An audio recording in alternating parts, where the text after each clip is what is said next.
नमस्कार। MP board ने class 9 से क्लास 12 तक के सिलेबस में से कुछ चैप्टर्स एंड कुछ टॉपिक्स कम कर दिए हैं। तो उन्हीं में से आज हम देखेंगे कि क्लास 10th मैथमेटिक्स में कौन कौन से चैप्टर्स एंड कौन कौन से टॉपिक्स कम कर दिए हैं जिनको लेकर के हम एक्सरसाइज नहीं करेंगे।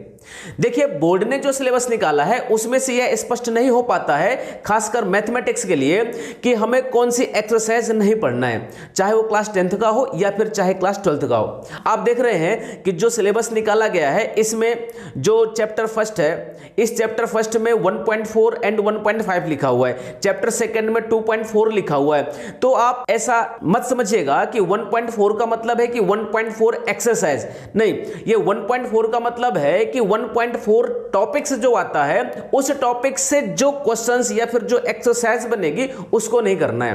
तो इसी कंफ्यूजन को दूर करते हुए आज हम बुक्स में देखेंगे कि कौन कौन सी एक्सरसाइज हमें नहीं करना है। तो आइए हम बुक में देखते हैं कि जो जो एक्सरसाइज हम नहीं सीखेंगे। देखिए, सबसे पहले हम देखेंगे चैप्टर फर्स्ट। चैप्टर फर्स्ट में सबसे पहले कहता है 1.4। तो इस 1.4 से बना हुआ टॉपिक है अपरिमेय संख्याओं का पुनर्भ्रमण। इसको हम बुक में देखेंगे। तो बुक में आप देख रहे होंगे यहां पर लिखा है 1.4। इस 1.4 का टॉपिक है अपरिमेय संख्याओं का पुनर्भ्रमण। तो इस टॉपिक से बना हुआ एक्सरसाइज है 1.3। तो इस 1.3 से जितने भी क्वेश्चंस है वो क्वेश्चंस हमें नहीं करना है। ठीक इसी तरह से अगला टॉपिक कहता है 1.5। तो 1.5 क्या कहता है बुक में, आप देखिए, बुक में कह रहा है परिमेय संख्याओं और उनके दशमलव प्रसारों का पुनर्भ्रमण। तो इस टॉपिक से रिलेटेड जो एक्सरसाइज है वह एक्सरसाइज है 1.4। तो हमें इस 1.4 एक्सरसाइज के क्वेश्चंस नहीं करना है। देखिए, यदि हम सिलेबस में देखेंगे तो लिखा हुआ है 1.4 एंड 1.5। तो इसका मतलब ये नहीं है कि 1.4 एक्सरसाइज, आप देख रहे होंगे 1.4 टॉपिक है और इससे बना हुआ एक्सरसाइज है 1.3। इसी तरह से आइए देखते हैं हम इंग्लिश में।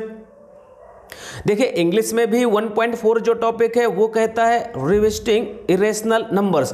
मतलब इस टॉपिक से रिलेटेड जो एक्सरसाइज है वह है 1.3। तो हमें इस 1.3 के क्वेश्चंस नहीं करना है। ठीक इसी तरह से अगला टॉपिक है 1.5। तो आप देख रहे हैं 1.5 में कहता है revisiting rational numbers and their decimal expansions. तो इस टॉपिक से बना हुआ एक्सरसाइज कौन सा है, 1.4। चाहे हम हिंदी मीडियम का देखें या फिर इंग्लिश मीडियम का देखें, एक्सरसाइज वगैरह सेम ही आएगी। मैं आप लोगों को हिंदी और इंग्लिश बुक्स में दोनों एक्सरसाइज दिखा रहा हूं कि जो जो हमें इस सत्र 2021 और 22 के लिए नहीं करना है। अब आइए देखते हैं चैप्टर सेकेंड। देखिए, चैप्टर सेकेंड में कहता है 2.4 बहुपदों के लिए विभाजन एल्गोरिदम। तो ये टॉपिक है और ये टॉपिक यदि हम बुक में देखेंगे तो यह ठीक 2.2 एक्सरसाइज के नीचे दिख रहा है हमें 2.4 बहुपदों के लिए विभाजन एल्गोरिदम। तो इससे रिलेटेड जो एक्सरसाइज है वह एक्सरसाइज है 2.3। तो हमें इस 2.3 के क्वेश्चंस नहीं करना है। इसी तरह से इंग्लिश में देखेंगे तो इंग्लिश बुक में 2.4 टॉपिक क्या कहता है, डिवीजन एल्गोरिदम फॉर पॉलिनोमियल्स। तो मतलब इस टॉपिक से रिलेटेड एक्सरसाइज है 2.3। तो इस 2.3 के क्वेश्चंस हमें नहीं करना है। अब आइए देखते हैं नेक्स्ट चैप्टर, चैप्टर 3। चैप्टर 3 में कहता है सबसे पहला टॉपिक है 3.3। आप देख रहे हैं 3.3 बुक में और सिलेबस में सेम ही है, रैखिक समीकरण युग्म का ग्राफी विधि से हल। तो इससे रिलेटेड जो एक्सरसाइज है वह है 3.2। मतलब इस 3.2 के क्वेश्चंस हमें नहीं करना है। इसी तरह से नेक्स्ट टॉपिक देखेंगे 3.5। तो 3.5 में है दो चरों के रैखिक समीकरणों के युग में बदले जा सकने वाले समीकरण। तो यह टॉपिक देखेंगे। देखिए, यह टॉपिक आएगा बुक में पेज नंबर 70। देखिए, 3.5 टॉपिक कहता है दो चरों के रैखिक समीकरणों के युग में बदले जा सकने वाले समीकरण। तो यह टॉपिक हमें नहीं करना है। इस टॉपिक से रिलेटेड एक्सरसाइज है 3.6। तो हमें इस 3.6 एक्सरसाइज के क्वेश्चंस नहीं करना है। अब आइए हम देखते हैं इंग्लिश मीडियम में इसी को, कि जो ये 3.3 टॉपिक है graphical method of solution of a pair of linear equations. तो इस एक्सरसाइज 3.2 को हमें नहीं करना है। ठीक इसी तरह से नेक्स्ट टॉपिक आएगा 3.5 में आप देख रहे हैं लिखा हुआ है equations reducible to a pair of linear equations in 2 variables. तो इससे रिलेटेड एक्सरसाइज आएगी 3.6। तो इस 3.6 एक्सरसाइज को नहीं करेंगे। अब आइए देखते हैं नेक्स्ट चैप्टर। देखिए नेक्स्ट चैप्टर 4 में कहता है द्विघात समीकरण का पूर्ण बनाकर हल। देखिए यहाँ पर पूर्ण लिखा हुआ है, यहाँ पर पूर्ण होगा। तो इस 4.4 जो टॉपिक है बुक में देखेंगे 4.4 टॉपिक आएगा पेज नंबर 85। तो इस पेज नंबर 85 में लिखा है द्विघात समीकरण का पूर्ण वर्ग बनाकर हल करना। इससे रिलेटेड जो एक्सरसाइज आएगी वह होगी 4.3।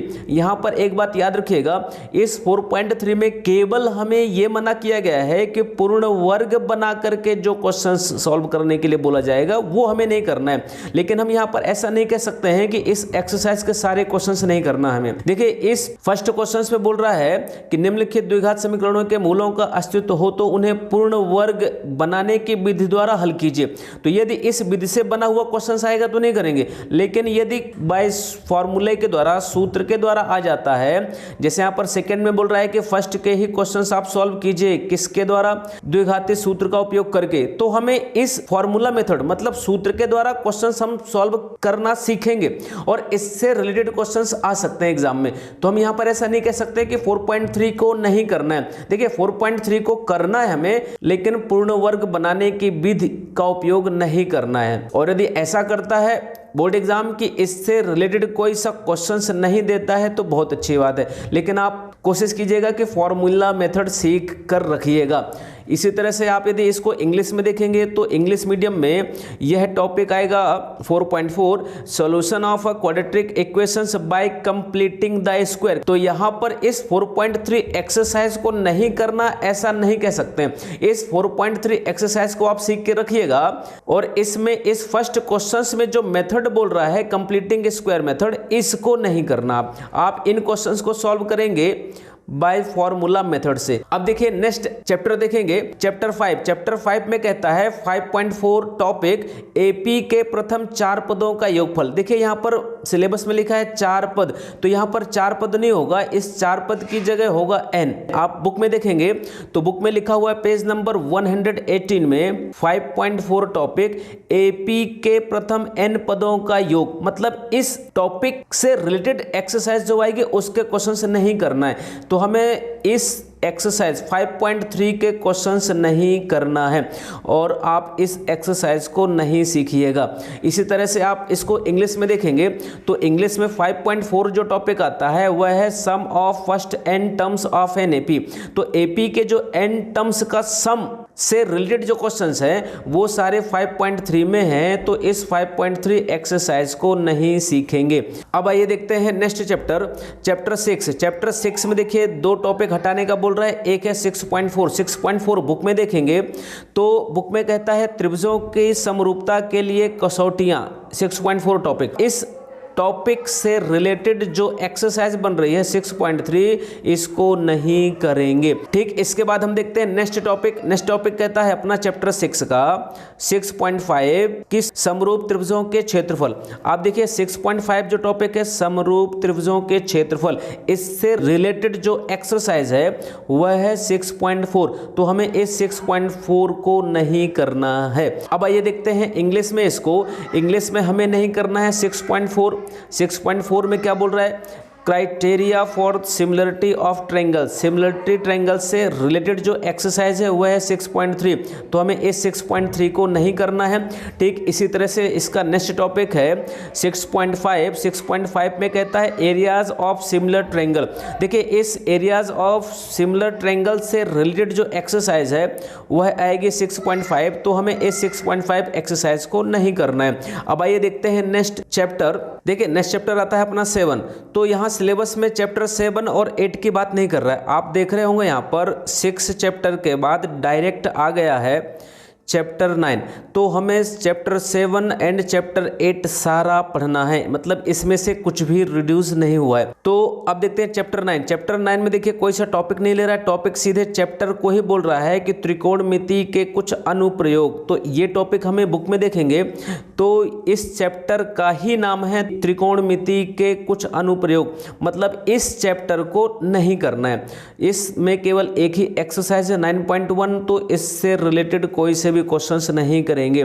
देखिए क्लास 10th मैथमेटिक्स में केवल चैप्टर 9 ही एक ऐसा चैप्टर है जो हटाया गया है। इसी तरह से हम देखते हैं इंग्लिश में, तो इंग्लिश में जो चैप्टर 9 है, चैप्टर 9 कहता है सम एप्लीकेशंस ऑफ ट्रिग्नोमेट्री, तो इस चैप्टर को नहीं करेंगे, इस एक्सरसाइज 9.1 को नहीं करेंगे। अब आइए देखते हैं नेक्स्ट चैप्टर। देखिए नेक्स्ट चैप्टर आएगा अपना चैप्टर 11। आप देख रहे हैं चैप्टर 9 के बाद डायरेक्ट आ गया है चैप्टर 11, मतलब हमें 10 चैप्टर पूरा सीखना है। देखिए 11 में कहता है 11.3 कह रहा है किसी वृत्त पर स्पर्श रेखाओं की रचना। तो ये टॉपिक यदि आप बुक में देखेंगे तो बुक में देखिए आप पेज नंबर 243 में आप देख रहे हैं 11.3 टॉपिक। इस टॉपिक का नाम है किसी वृत्त पर स्पर्श रेखाओं की रचना। तो इससे रिलेटेड जो एक्सरसाइज है वह है 11.2, मतलब इस 11.2 के जितने भी क्वेश्चन है वो नहीं करेंगे। मतलब इस चैप्टर 11 में केवल 2 ही एक्सरसाइज है, एक है 11.1 और एक है 11.2। तो देखिए 11.1 हम पूरा करेंगे, मात्र 11.2 नहीं करेंगे। इसी तरह से यदि इंग्लिश में बात करें, इंग्लिश मीडियम के बच्चे 11.3 का जो टॉपिक है construction of tangents to a circle, circle पे जो टेंजेंट बनाने के लिए आते हैं क्वेश्चंस, वो एक्सरसाइज आएगी 11.2। तो मतलब इस 11.2 के जितने भी क्वेश्चंस है वो नहीं करेंगे, मात्र 11.1 ही करेंगे। अब आइए देखते हैं नेक्स्ट चैप्टर 11 के बाद आता है चैप्टर 12। तो देखिए चैप्टर 12 की बात नहीं कर रहा है, डायरेक्ट 11 चैप्टर के बाद डायरेक्ट बोल रहा है 13। तो 13 चैप्टर में कहता है 13.5 टॉपिक शंकु का छिन्नक। मतलब बुक में देखेंगे तो पेज नंबर 277 में आप देख रहे होंगे 13.5 टॉपिक शंकु का छिन्नक। तो शंकु का छिन्नक से रिलेटेड जो एक्सरसाइज है तो इसको नहीं करेंगे। इंग्लिश में यदि बात करें 13.5, तो 13.5 का मतलब है फ्रस्टम ऑफ अ कोन, मतलब जो कोन से रिलेटेड जो फ्रस्टम बनता है इससे रिलेटेड जो एक्सरसाइज आएगी वह होगी 13.4। तो इस 13.4 के क्वेश्चंस हम नहीं करेंगे। अब आइए देखते हैं नेक्स्ट चैप्टर लास्ट आएगा 14 में देखिए 14.5 टॉपिक कहता है संचयी बारंबारता बंटन का आलेखी निरूपण। तो इस चैप्टर 14 में जो टॉपिक है वह मिलेगा 316 पेज में, संचयी बारंबारता बंटन का आलेखी निरूपण। ये एक्सरसाइज आएगी 14.4, मतलब प्रश्नावली 14.4 हमें नहीं करना है। तो इंग्लिश में आएगा 14.4 topic graphical representation of cumulative frequency distribution. इससे बना हुआ एक्सरसाइज जो है वह है 14.4। तो इस तरह से चैप्टर 14 में हम 14.4 नहीं करेंगे। अब इसके बाद आता है लास्ट चैप्टर। देखिए लास्ट चैप्टर अपना रहता है चैप्टर 15। तो चैप्टर 15 हमें पूरा का पूरा पढ़ना है। तो इस तरह से आप जो सिलेबस रिड्यूस कर दिया है उसको हटाते हुए बाकी जितना कुछ है वो सारा अच्छे से पढ़िएगा और अच्छे से तैयारी कीजिएगा। जय हिंद।